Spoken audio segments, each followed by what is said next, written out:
Capcut PC reverse video tutorial. If you find this video useful, consider subscribing to the channel. First step is once you have the video loaded onto Capcut timeline under the PC, you want to find the video or the portion of the clip that you would like to reverse.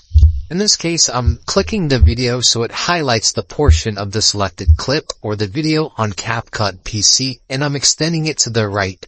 And this is the part to the right where I'd like to reverse. So click B on your keyboard for the razor tool and click, and it adds a cut.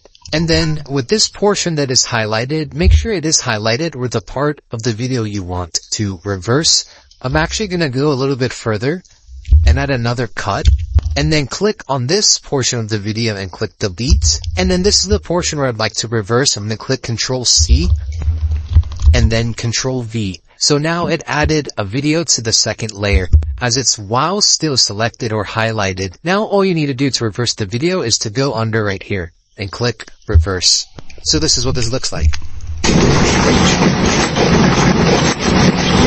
Check out the playlist for more videos like this and subscribe to the channel if you found value.